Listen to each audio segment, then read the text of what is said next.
La libéralisation de nos services publics, et elle vient de le rappeler, on est vraiment en danger. Mais surtout, et le plus dramatique là-dedans, c'est que ça nous promettait la concurrence entre les hommes et les femmes européens et européennes.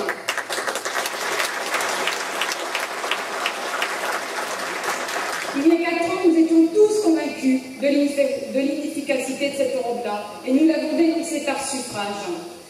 La solution politique que l'on nous propose est celle d'Angela Merkel. Chacun sa merde. La solution politique proposée par Angela Merkel, nous ne pouvons l'accepter. Dans un contexte de récession économique mondiale sans précédent, cette solution montre de façon tragique que le modèle proposé était par nature incapable de défendre de manière unitaire le peuple européen. Souvenez-vous aussi en 2006, je ne vais dire qu'un seul mot, Bolkestein.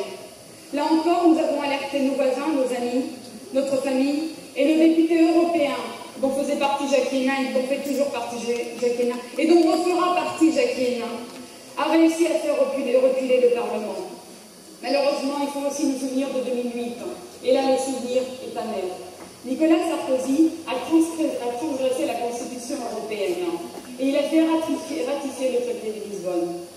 Et pourtant, M. Sarkozy, je vais m'adresser à vous ce soir, relisez-la, la Constitution française, car vous attendrez que seul le peuple a le droit de le défaire, seul le peuple a le droit de défaire ce qu'il a fait. Donc il n'avait pas le droit de faire ratifier pour nous le traité de Lisbonne. Sous les deux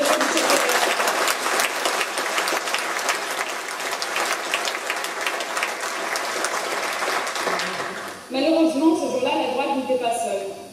Malheureusement, les élus socialistes, verts, radicaux de gauche, ont prêté leur concours à cette manœuvre parlementaire, trompant à leur tour le peuple français, trompant à leur tour le peuple qui leur avait donné mandat pour porter leurs convictions de gauche au Parlement. Aujourd'hui, comment le PS peut-il parler d'Europe sociale? Comment le PS peut-il parler d'Europe de protection quand dès son élection, Martine Aubry s'est empressée d'aller à Madrid signer le manifesto?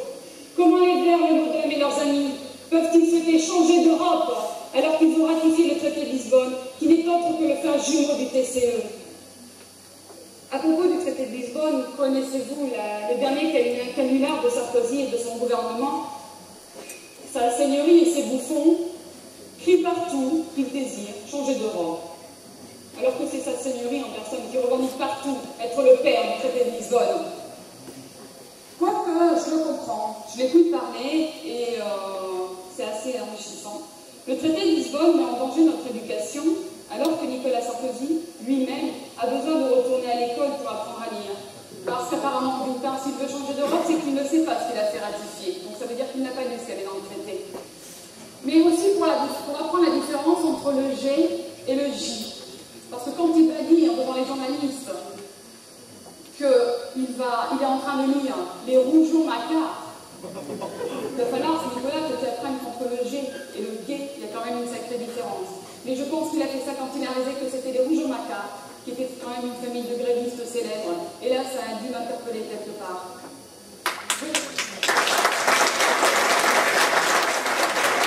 Je le comprends aussi, car le traité de Lisbonne met en danger notre système de santé, alors que Nicolas Sarkozy a besoin, lui, d'être soigné. Lui qui est atteint d'une rougeole aiguë, et qu'il faut à tout prix que nos chercheurs se penchent sur cette unique cas de squelettisation des articulés.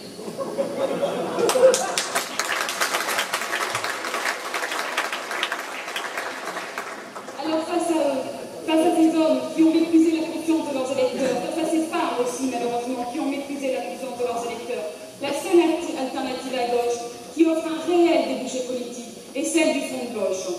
Notre front de gauche est le rassemblement des forces de gauche qui propose une autre Europe. Une Europe pour et avec les femmes, pour qui les droits sont remis en cause. Mesdames, ce soir je ne prendrai qu'un seul exemple, mais je vais m'adresser à vous qui avez des fils et des filles. Dans le traité de Lisbonne, il y a ce qu'on appelle la charte fondamentale des droits de l'homme. Dans cette charte fondamentale, le droit à la contraception, le droit à l'avortement a tout simplement disparu. Maintenant, ils l'ont modifié en appelant ça le droit à la vie. Ce qui veut dire que dans quelques années, si vous avez des parlementaires avec les associations qui veulent monter au créneau pour interdire la contraception et l'avortement, ça ne figure plus dans le traité de Lisbonne. Donc ils ont toute possibilité, ils ont les mains libres pour le faire. C'est pour ça qu'il faut à tout prix que nous, femmes aussi, on se batte.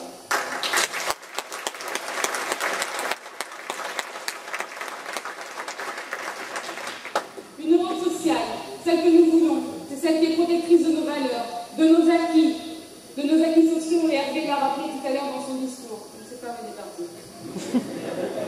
Une Europe qui donne aux salariés des droits nouveaux, comme le droit de veto sur les plans de licenciement. Une Europe laïque, avant tout, et démocratique. Qui replace l'homme au centre de ses projets. En conclusion, une Europe en rupture totale avec le traité de Lisbonne. En votant pour le Front de gauche le 7 juin, nous vous proposons de construire ensemble. Le mot unitaire, j'y tiens. J'écoutais l'autre jour dans un discours qu'en France, au frotton des mairies, vous aviez le mot liberté, égalité, fraternité. Alors le 7 juin ensemble, on va peut-être faire ajouter un autre mot, mais on va le mettre dans l'une. On mettra le mot unité à côté de ces trois mots-là.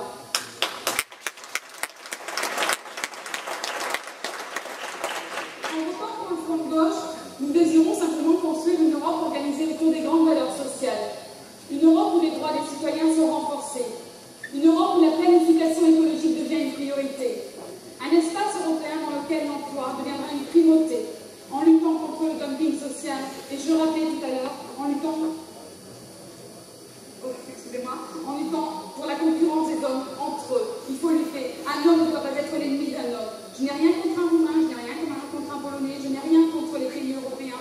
Ce que je ne veux pas, c'est qu'on se sert justement de ces hommes et de ces femmes pour délocaliser les entreprises et pour, comme aujourd'hui, avoir tous ces plans sociaux, tous ces licenciements. Je n'ai vu simplement qu'à ça. Forestier a gagné. Forestier a gagné parce qu'il s'est battu.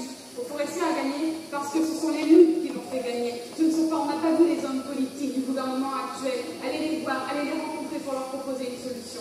Alors quand j'entends Éric Woerth dire qu'une société est mise en danger à cause des syndicats, à cause de la CGT, on ne peut pas laisser dire ça.